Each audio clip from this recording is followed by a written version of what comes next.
then she would write things like the dragon had feet and a snout. I was not going to go to TikTok for recommendations because I've learned my lesson time and time again not to take book recommendations from Book Talk. This book saved my life, not clickbait. What are y'all on?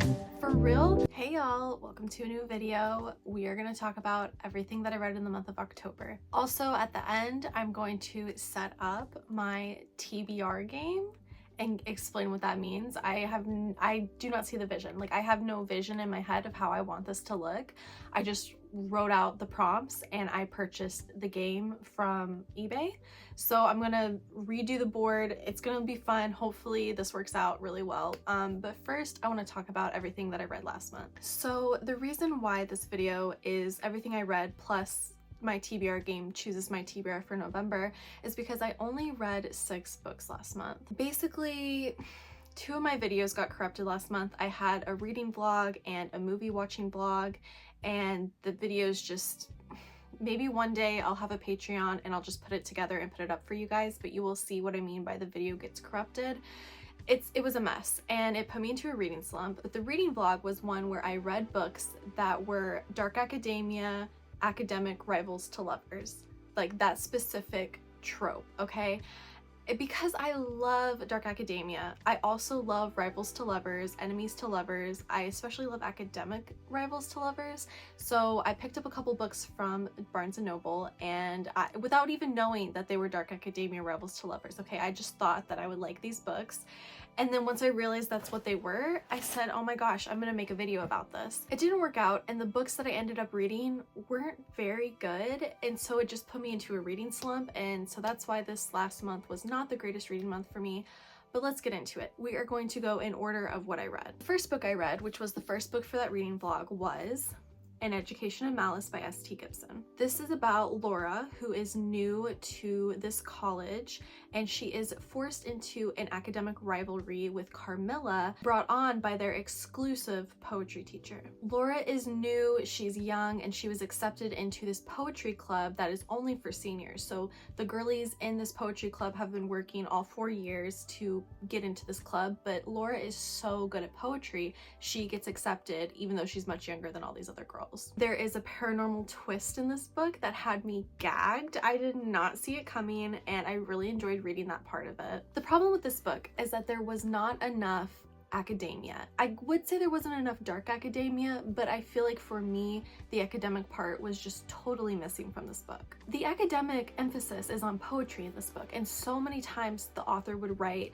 sentences like, Carmilla read a piece that flowed and was so beautiful it brought a tear to De La Fontaine's eye, who's the teacher. Or it would talk about a piece by a poet and how it moved them. But my problem was that I felt like there was very little actual poetry in the book. I wanted the research, I wanted the academic side of this book so badly. And I think that's what was lacking in the book, and the reason why I didn't love it so much, because like I read dark academia to love the academic side of it. Like if you've read A Secret History, there's so much academia. Like it's all about school, it's all about learning, it's all about studying and staying up late and that whole dark academia vibe of it all.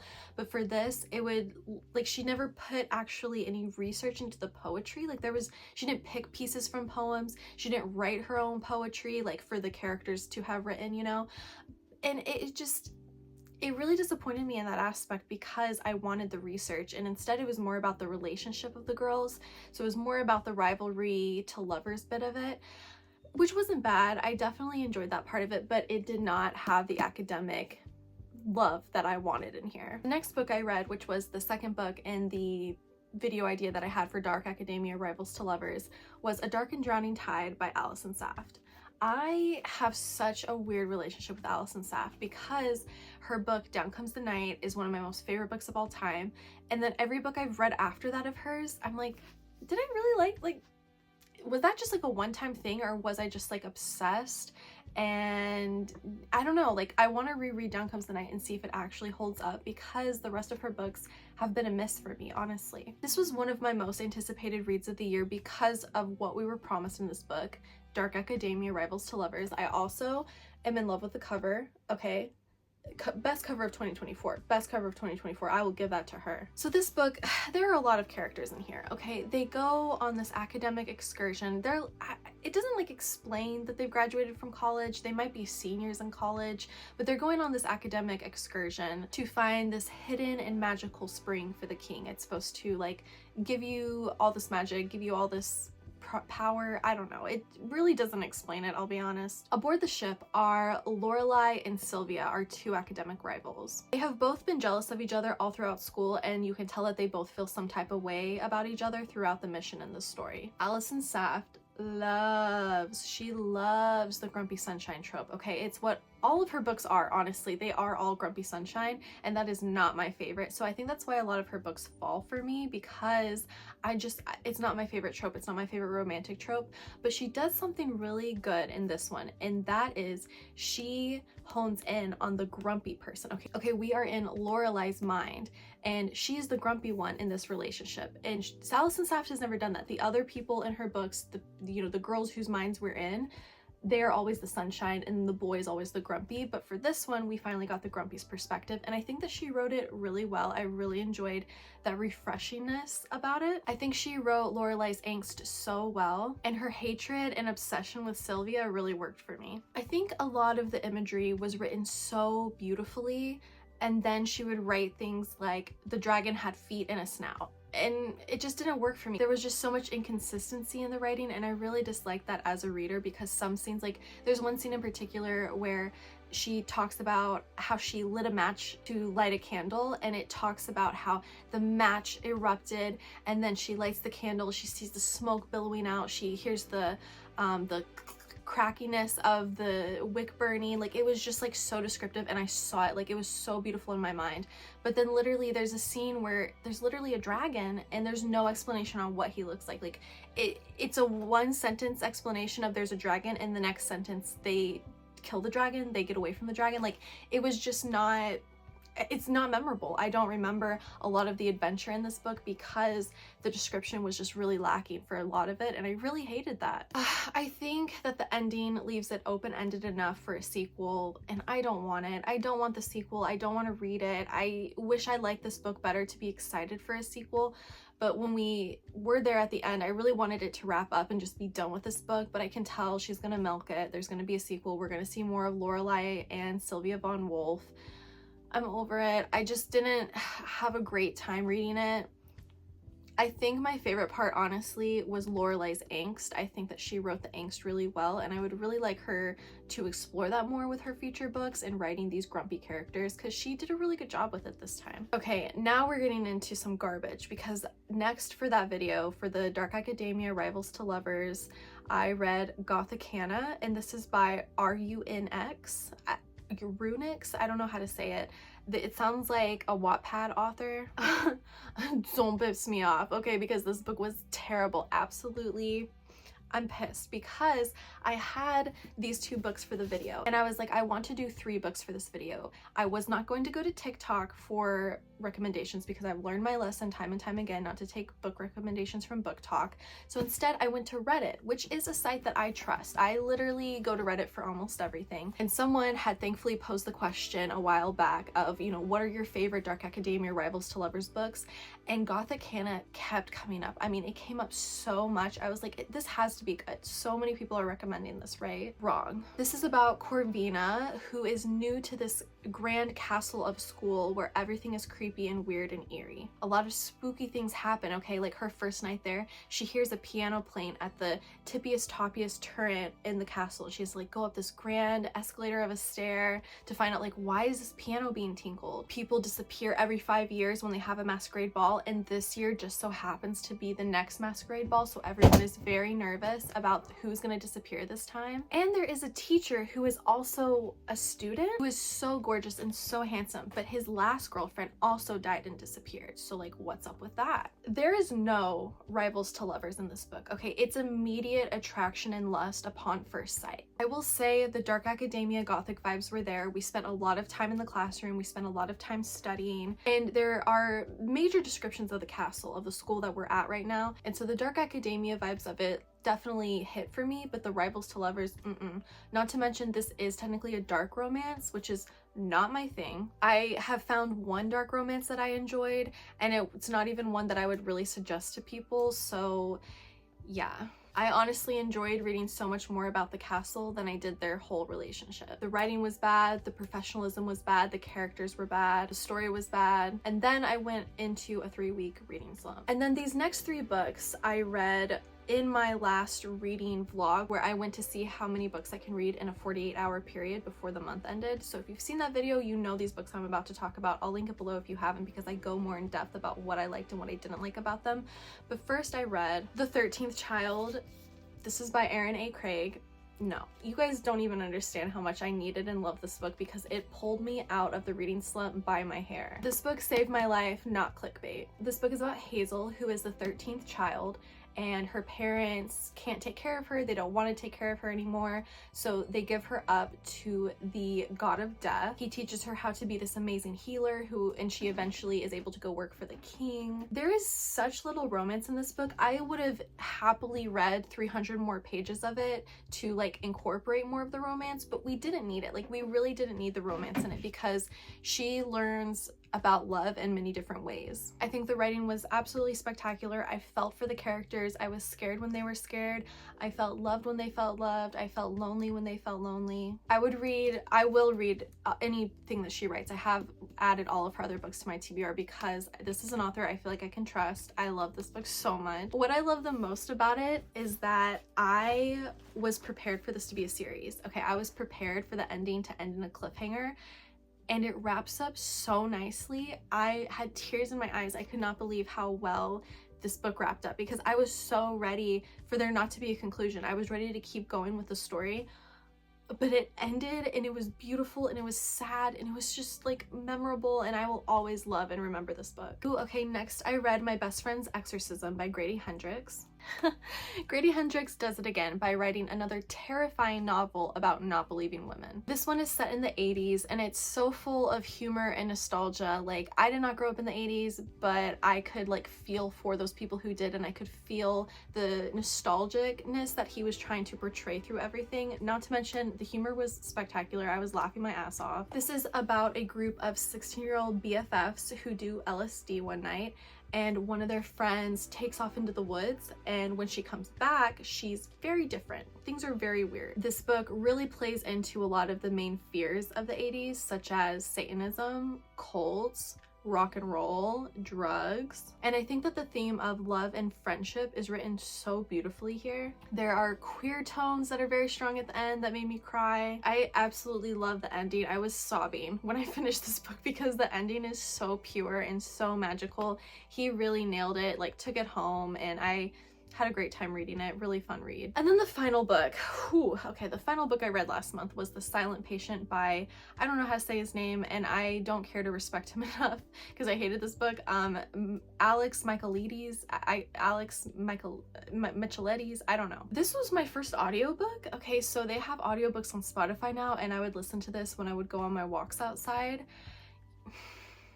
I'm pissed. I'm like so pissed about this book, because it's so well liked. Like, millions of people have read this book. Okay, it was a New York Times #1 bestseller. I remember everyone saying, have you read The Silent Patient? Have you heard of The Silent Patient? You have to try out The Silent Patient, because it's so good and so twisty. What are y'all on? For real? There have been over 1 million people on Goodreads who gave this 5 stars, and I don't understand that at all. This was like the easiest 1 star I've ever. I will say the twist was good. The reveal of the twist was really good, but we should have just ended it there. Like, the author thought that we were so stupid that we needed 3 more chapters to further explain the twist, when he could have easily ended it at that final chapter in part 4. I would have probably given it 2 or 3 stars, because that's like very satisfying, really well done, and now I have to sit there and think about it and like remember it and like sit in it. But no, he needed 3 more chapters to further explain why we did what we did and how we got there. And if you've been watching this channel for a minute, you know I hate it when the authors think that we're stupid, because we're not. We're just as smart as you. So yeah, those were the books that I read last month. I want this month to be so much better and so much more fun. So that is why I am creating a TBR game for the month of October. I don't know if you have seen this, but it is very popular in the booktube community to do TBR jar picks my TBR, TBR game picks my TBR, my mom picks my TBR. You just make a set list of what you want to read, and you can do it in fun ways, and I've decided to do it through a board game. So I bought a board game from eBay. We're gonna open it up now.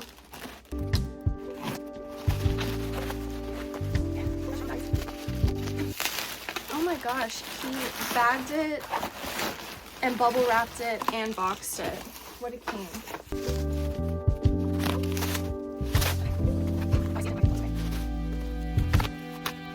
And it's bubble wrapped again. Wow, he really wanted me to have a good Candyland experience.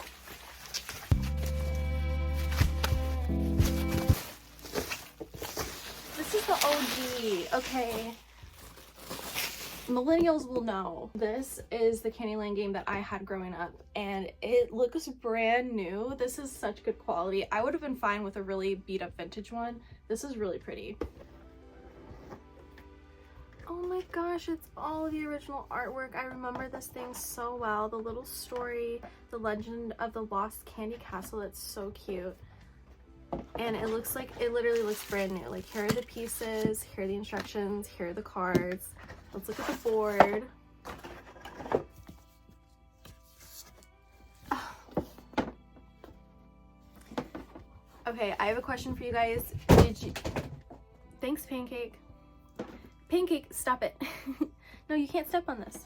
Did you have a crush on him or her growing up? That's the question that I need to know. I think that it is a very clear indicator of your sexuality on whether or not you had a crush on him, a crush on her, or both as a kid. Let me know in the comments below which one you had a crush on. I still have no idea how I want to set this game up. I know that I have a lot of construction paper and I have a lot of prompts. I just need to figure out how to correspond them to the game. And sadly for me, I have no creative bones in my brain. I think what I'm gonna do first is I am going to write out all the prompts so that I have the separate cards. Ooh, or maybe I'll write them on these cards. Wait, now I have to think, hold on. Okay, I think I have an idea of what I'm gonna do. First, I'm gonna write the prompts on these cards. I'm gonna cut them out and make little cards of them, and then I will catch you back and we'll explain the game, and then we'll play the game and we'll pick a TBR for November.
Okay, so I'm gonna explain this game and how I'm gonna play it. So as you can see, there are 9 places. Okay, we have gingerbread plum trees, we have peppermint forest, licorice castle, gumdrop mountains, peanut brittle house, lollipop woods, ice cream sea, molasses swamp,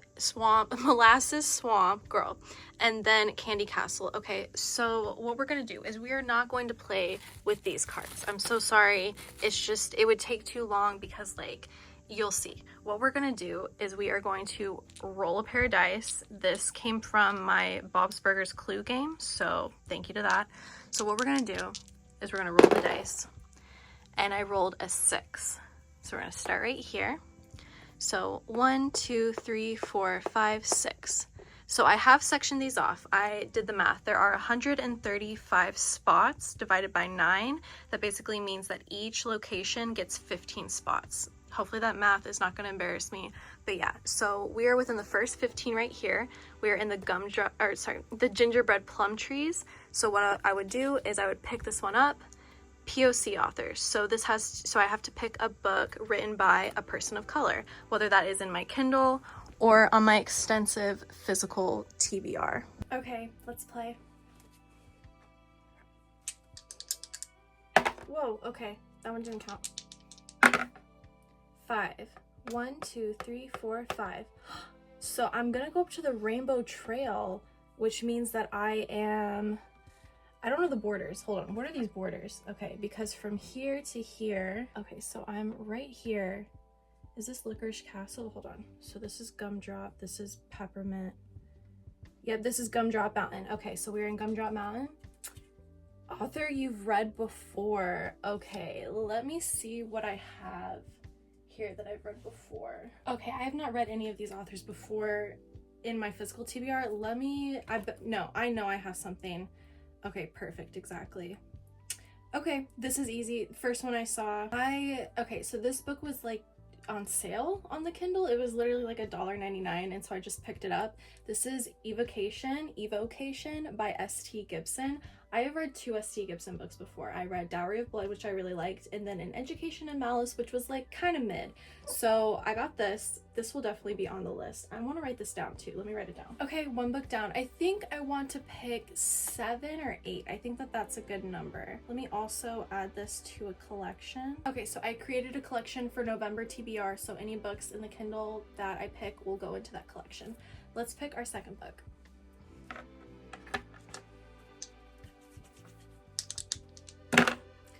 7. 1, 2, 3, 4, 5, 6, 7. Okay, so now we are in the Peanut Brittle house. Start a series. Oh my gosh, that's kind of daunting. So let's see here. I'm gonna put these right here, the ones that I've picked. Start a series. Okay, so in my physical TBR, I have no first books in a series. Let me see if I even have any here on my, oh, actually, I think I do. Is 6 Crimson Cranes a series? Here, let me look this up. Yep, okay, 6 Crimson Cranes is the first in the series, and this cover is so gorgeous. Here, let me show it to you. I've been obsessed with it since I saw the cover. Let me read the little quip for you here. It says, a princess in exile, a shape-shifting dragon, 6 enchanted cranes, and an unspeakable curse, ... That's all I want to know. I'm not going to read more. It says it's a fantasy YA, romance, retelling, mythology. I'm sold. Okay, we are gonna add 6 Crimson Cranes to the November TBR collection. Meow. Okay, let's pick a third one. I think I have to pick one for my physical TBR now. I feel like, yeah, it's feeling like a physical TBR book. Let's see. That is a 7. 1, 2, 3, 4, 5, 6, 7. Okay, we are still in the Peanut Brittle house. Oldest book on Kindle. Okay, girl, I just said I wanted a physical TBR, and now I picked the oldest book on my Kindle. I'm really scared with what this one is gonna be. Okay, so technically it's the Last Hour series by Cassandra Clare. I have the 3 books. I don't even know which one is first. There's Chain of Thorns, Chain of Iron, and Chain of Gold. Ooh, but I also have, okay, I'm gonna have to play by the rules of the game. I'm gonna pick the Cassandra Clare book. Which one is the first one? I think Chain of Gold is the first one of the Last Hour series. This is the only Cassandra Clare series I have not read. Okay, she wrote the Shadowhunter books, the Mortal Instrument books, the Infernal Devices books, the Dark Artifices books, and then she wrote the Last Hours books. I don't know who these are going to be about. Okay, I don't remember the Dark Artifices even, so I really hope that this has nothing to do with it. I think I'll do a little deep dive on YouTube to like remind myself what happened in the Dark Artifices. But yeah, I'm gonna play true by the rules of the game. I was trying to do some mental gymnastics to see if I could pick another book that technically wasn't the first in a series, but let's start it. Let's get Cassandra Clare's bibliography out of the way so I don't have to read any more of her books. Okay, we're adding Chain of Gold to the November TBR collection. And the next pick better be a physical book from the physical TBR. Okay, let's do roll 4. 8. Okay, these are in the way, I can't see. 1, 2, 3, 4, 5, 6, 7, 8. Okay, so now we are in the Lollipop Woods. Let's see what this says. Person on cover. Okay, let's pick a physical TBR where a person is on the cover. Okay, I'm gonna do it. I'm gonna finally read Long Live Evil. This is by Sarah Reese Brennan. I have been dying to read this book. First of all, this cover is so badass. I absolutely am obsessed. It is about a girl who finds herself in her favorite fictional world. Like, she has a favorite book and like she loves the boy in the book, and then she finds herself in the fictional world, but she's the villain in the story, and I have no idea what that even means or where that's gonna go, and it's thick. I think I'm gonna really enjoy this one. I love a villain, so I'm definitely adding this to the November TBR. Okay, let's do roll number 5. That is a 9. 1, 2, 3, 4, 5, 6, 7, 8, 9. Oh, we are in the Gumdrop Mountains. We just entered the Gumdrop Mountains, ladies and gentlemen, and the prompt is animal on cover. Okay, person on cover, animal on cover. Let's put that right there. Animal on cover. What kind of books do I have that has an animal on the cover? Okay. Oh, actually, no. Okay, I know exactly what I'm picking. Hold on. Okay, this is another book I have been dying to read. This is How to Be Eaten by Maria Adelman. This is like a conglomerate of fairy tale stories. Basically, all these heroines did not actually get the happily ever after that they wanted, and they're all in like this kind of final girl support group for fairy tale girlies. I don't know. It's like a fairy tale reimagining. Apparently it's funny. I think I'm gonna really enjoy it, and there is a wolf on the cover, so that fits that prompt very well. Okay, so that's 1, 2, 3, 4, 5. Let's pick 2 more.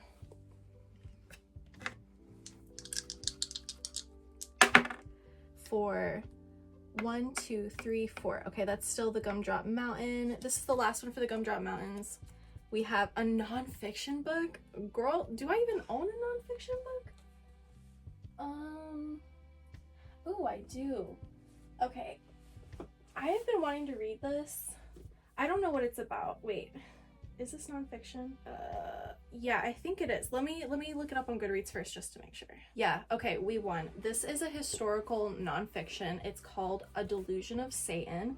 This is the full story of the Salem witch trials. This has been piquing my interest every single time I look at it. I'm very tempted to just pick it up and start reading it.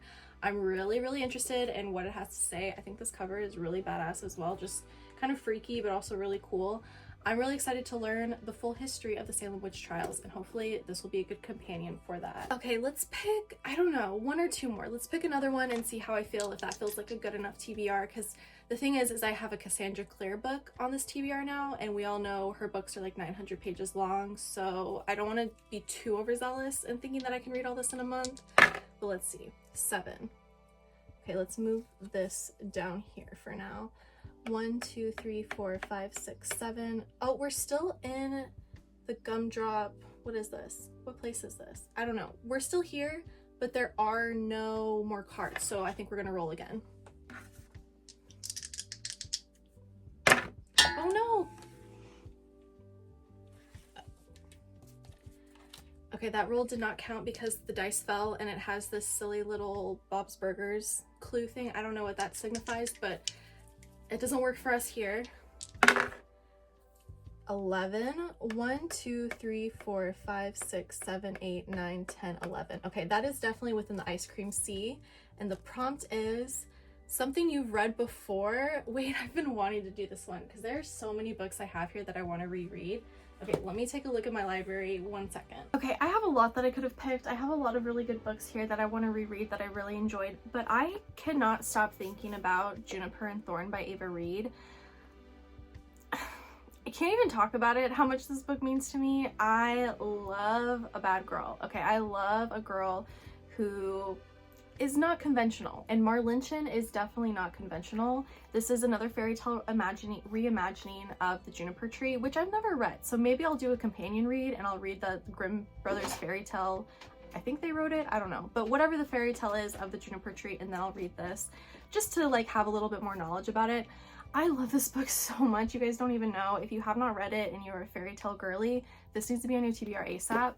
I have 2 copies of this book because this copy's actually signed. I got to meet Miss Girl Ava Reed and she signed it.